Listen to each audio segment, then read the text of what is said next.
Amber, you're incredibly creative.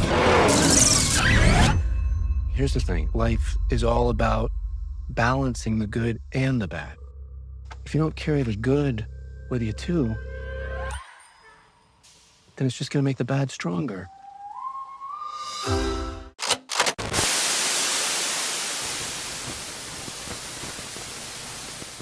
Seth, thank you so much for your time. I really appreciate it. My name is Anthony Vega from Marvel Latin News. Thank you. Oh, thank you for having me, Anthony. I'm excited to be here. Um, First of all, I have to say that I really love Sketch. I was really excited about this movie. I first saw the trailer at the cinema. I was just visiting the theater and that trailer pop up and I was, oh my God, this look amazing. Oh, So thank you yeah. so much. That's wonderful. And yeah, it was awesome. It was a really good movie. So my first question is, what initially sparked the idea for Sketch? Was there any specific moment or inspiration behind this story? Yeah, so when I was a kid, when I was in middle school, my younger sister was in elementary school. She got in trouble for drawing a picture of her teacher assaulted by arrows, and it was, in hindsight, comically violent. But at the time, it was concerning enough for all the parties involved that she had to go see a counselor, and the counselor asked her, "Did you really want to see this happen to your teacher?" And my sister said, "I did when I drew it, but I don't now." And the counselor said, "Well, I think you made the right decision. I think drawing this was a much healthier choice than doing it." And I remember as I'm in middle school thinking, wow, what a powerful thing to say to a kid, that that this thing you did that made all the adults in your life nervous and made everybody uncomfortable was actually evidence that you're a good person making healthy choices and processing your emotions healthily. And I decided that's the kind of adult I want to be in a kid's life when I grow up. Like, whatever kids are in my life, that's the adult I want to be in their life. And then as an adult, I found myself one day looking at these drawings my daughter, who was in kindergarten at the time, these drawings that she brought home that were just inventively violent, like without precedent, just surprisingly gory and with a shocking amount of parent death in them. And I looked at these and I realized, oh, you can believe two things at once. You can believe that art is the safest place for violence, while at the same time believing that your daughter's a serial killer and it's somehow your fault. And that contradiction, that tension felt immediately writable to me, and it felt like a Tony Hale role to me, to be completely honest. And that's where the idea was born. Awesome. So, this marked your theatrical debut. So, and I know you wrote multiple, you have written multiple themes and do multiple short films and all that stuff. But how was being director, being working with the visual effects, and balancing all these roles in your first feature? It was a blast. It was a lot of work. It was, but it was everything I've wanted to do since I was a kid. And it's a job that I love. And I've been fortunate to get to do it on short films and commercials for the past however many, 20 years. Uh,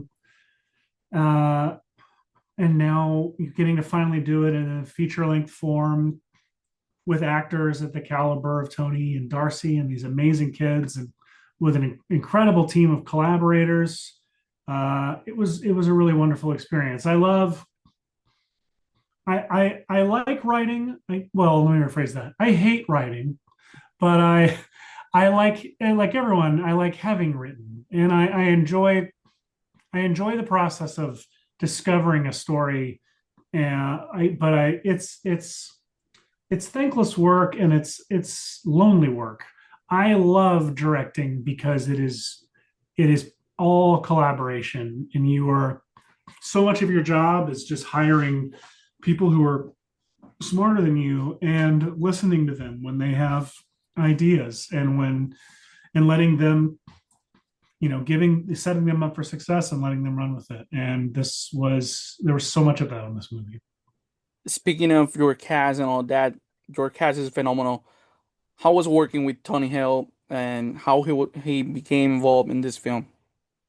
Tony's the best. Tony and I, when I started writing this, Tony and I were already friends. I had written something years prior that never got made, but that he was attached to me in. And we had just hit it off and stayed in touch. And I immediately thought of him for the role. But like a coward, I asked him to read it as a friend and didn't tell him that I was writing it for him until I knew he liked it. And then I later found out all the notes he was giving me were just to make it more of a Tony Hale role because he wanted the role.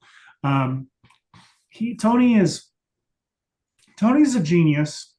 He's known primarily, up to this point for these comedic roles that are very built on, neurosis, anxiety, whatever. And the thing about Tony that I learned working with it and I now see in all of his work is that he does everything from an anchored, like grounded place. Like even as Buster Bluth, he is coming at it. He's found a way to ground that character, like have to give that character roots in the ground.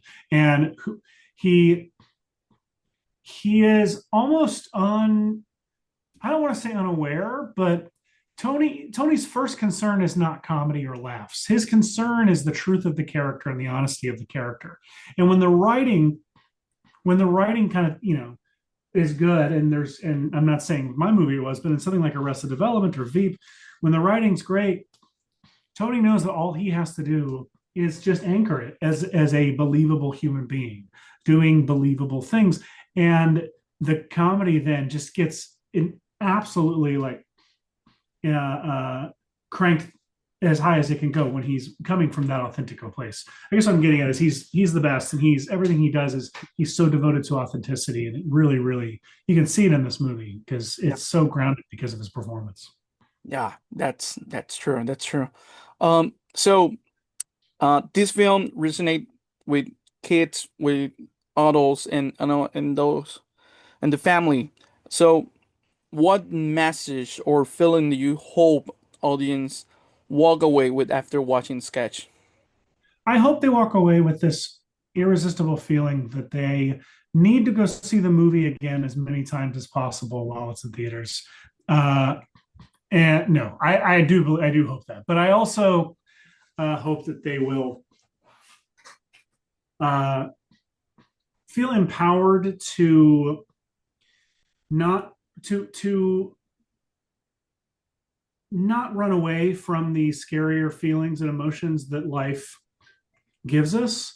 That parents will feel empowered to trust their kids with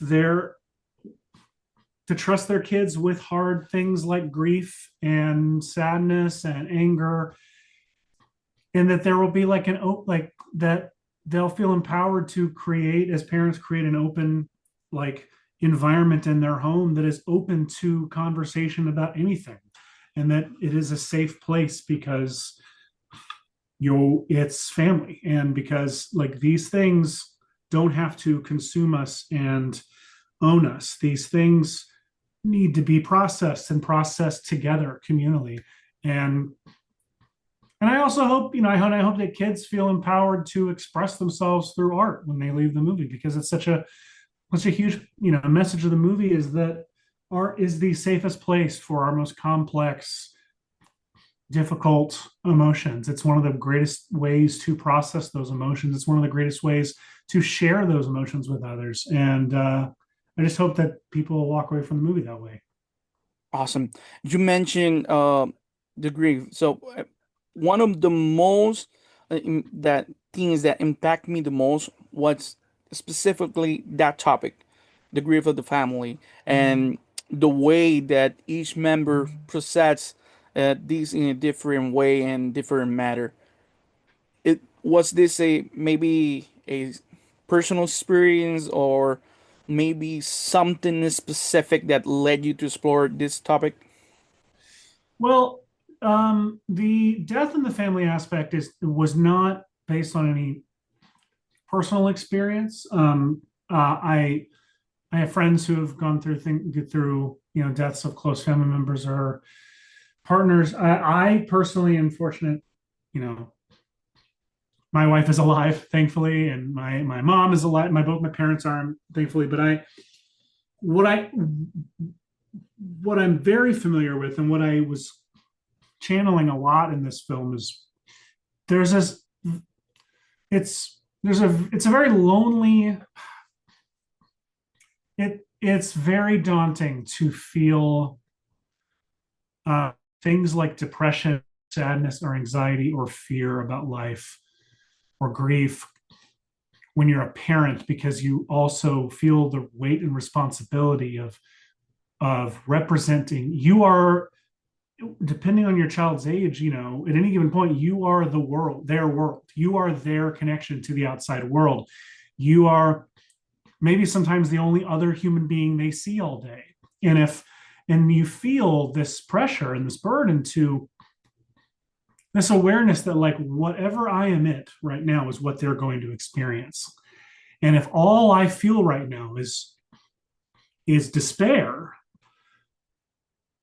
I feel like I could handle despair in isolation way easier than I can handle despair having a child who also needs me to be there for them. That's such a crushing weight and such a complex and difficult thing to navigate. And Tony inhabits it so well in the movie. And we're talking so much like all these heavy-handed things that make the movie sound like it's a real drag. But I hope the audience, I hope your viewers and readers understand that, like, this is a very fun blockbuster movie. It's a big popcorn movie that we sneak in some really complex emotional stuff. But yeah, that was the thing for me, was just trying to write from this place of make it relatable, was the feeling of what it's like to feel like your world has been dropped out from under you, but you have to keep showing up and doing the most important job you'll ever do, Yes. Awesome. Great. Before leaving, I don't want to take more of your time. First of all, I really love your office. Thank you. All the Legos. I see E.T. I see it. The time machine from Back to the Future. I'm a big fan of Back to the Future. You see my Congo board game? You can't miss my Congo board game. Oh my God, yeah. Oh, nah. It's awesome. Your office is so cool, really. Thank you. I like yours. Thank you. I'm working on it. I'm still working on it. How was working with Angel Studios? I know that they're the ones distributing the film right now. How was working with them? They're great. We made the film independently, so the movie and premiered at Toronto International Film Festival, and then it was kind of up to the highest bidder to come in and buy the movie to distribute it. And Angel was so enthusiastic and believed in the film and have put so much energy and effort into getting the film out to the world, and we're so grateful and excited to get to be sharing it with the world. Awesome. Seth, thank you so much for your time. Really appreciate it. Oh, thank you, Anthony. It was great. You guys ready? No, I don't want to do this. I have to go to the bathroom. You couldn't have gone before we put all this stuff on? I didn't have to go then. Now I have to go too. Oh my